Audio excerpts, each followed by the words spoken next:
Hello students, BA second year के paper 1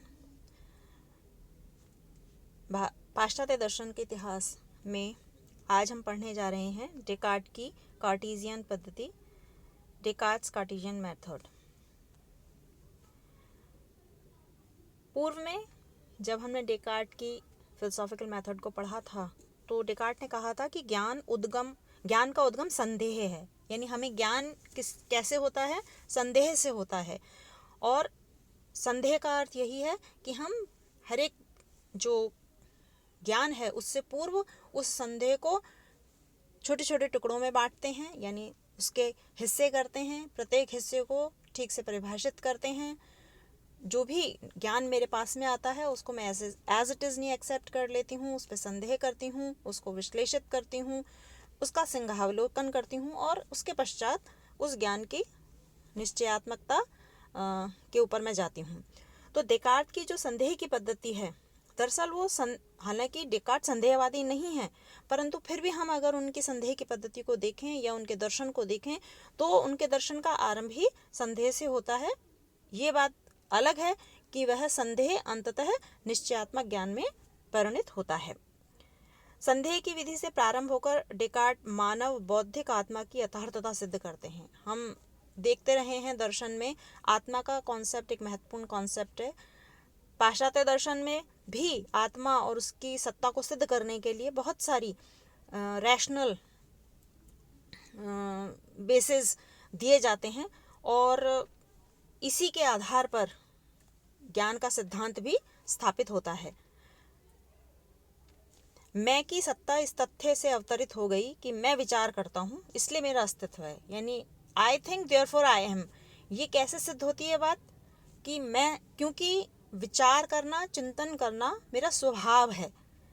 जैसे मनुष्य के जीवन का एक अपरिहार्य अंग श्वसन क्रिया है, ठीक वैसे ही विचार करना मनुष्य के जीवन में अपरिहार्य है। मनुष्य है तो वह विचार करेगा, चिंतन करेगा, और इस चिंतन के होने से ही मेरा अस्तित्व भी सिद्ध होता है। तो चिंतन के क्षणों में अस्तित्व निर्विवाद होता है। यदि चिंतन ना हो तो व्यक्ति के अस्तित्व का प्रमाण मिलना भी असंभव है। यदि चिंतन की प्रक्रिया नहीं होगी तो फिर एक चेतन सत्ता और जड़ सत्ता में फर्क नहीं किया जा सकता और फिर एक जो मनुष्य है उसके भी अस्तित्व को सिद्ध नहीं कर सकते हैं। और इसीलिए उसकी सत्ता को प्रमाणित करने के लिए किसी अन्य भौतिक आधार की आवश्यकता नहीं है। अतः मैं जिसे डेकार्ट सोल कहता है वह भौतिक वस्तु यानी जड़ तत्व से, शरीर से बिल्कुल अलग है। आत्मा की सत्ता शरीर से स्वतंत्र है और इसीलिए आत्मा जो है वह स्व प्रमाणित है, सेल्फ एविडेंट है। सेल्फ एविडेंट इसलिए उन्होंने कहा है डेकार्ट ने क्योंकि आत्मा स्पष्ट और विशिष्ट होती है और जो भी वस्तुएं स्पष्ट और विशिष्ट होती हैं उनको हम सत्य, सेल्फ एविडेंट कह सकते हैं। डेकार्ट ने थिंकिंग या चिंतन शब्द का प्रयोग बड़े ही व्यापक अर्थ में लिया है। जब आई think therefore I M, I think मतलब मैं विचार करता हूँ, करती हूँ, चिंतन करता हूँ, करती हूँ, तो मेरा अस्तित्व है।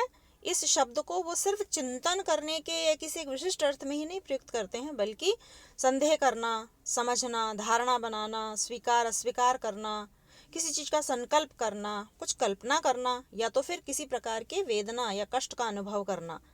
यह वेदना जो स्वप्नों में होती है फिर वह एक चिंतन का ही रूप होती है, क्योंकि अक्सर हम देखते हैं चिंतन करते हुए भी हमारी निद्रा के समय भी हमारी चिंतन की प्रक्रिया जारी रहती है। इसीलिए चिंतन आत्मा का प्रमुख लक्षण है।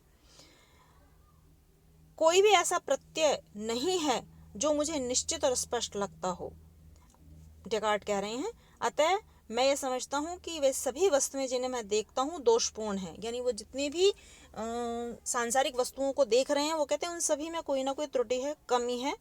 और मेरी जो स्मृति है, उन मेरे सामने जो भी मेरी स्मृति में जिन बातों को मैं देखता हूँ उनमें कोई सत्य ना हो। मैं समझता हूँ कि मेरी इंद्रियां नहीं हैं। मुझे विश्वास है कि पदार्थ, आकृति, विस्तार, गति आदि मेरे मनस की कल्पनाओं के अलावा कुछ नहीं है। आप समझ रहे हैं, मैं इस लाइन को पढ़ रही हूँ, इसका अर्थ इतना ही है कि जितने भी भौतिक तत्व हमें दिखाई देते हैं, चाहे वह सृष्टि में, जगत में वस्तुओं के रूप में हो, चाहे वे किसी आकृति के रूप में हो, गति के रूप में हो, वे सभी कहते हैं मेरी मनस की कल्पना है, वास्तविक कुछ नहीं है जिसे सत्य कहा जा सकता है। तब कोई ऐसा प्रत्यय नहीं है जो मुझे निश्चित और स्पष्ट लगता हो, सिवाय एक प्रत्यय के, और वह है मैं, यानी आत्मतत्व या मेरा चिंतन की जो प्रक्रिया है वही एकमात्र सत्य होती है। इसीलिए जो डाउट डेकार्ट करते हैं वस्तुओं के प्रति, वही कार्टेशियन मेथड की मूल विशेषता है। मैं संदेह करती हूँ इसलिए मेरा अस्तित्व है। कोजिटो एर्गो सम, I think therefore I am, इस कथन की सत्यता में कोई संदेह नहीं कर सकता। शरीर है वह भ्रम हो सकता है, किंतु विचार कभी भी भ्रम या संदेहपूर्ण नहीं हो सकता है।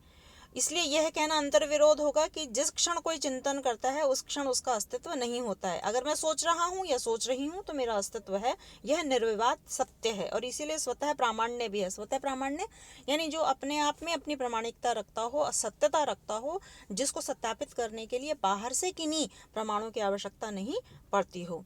यह तार्किक ढंग से प्रमाणित करना चाहता है कि संदेह संदेहकर्ता की ओर संकेत करता है।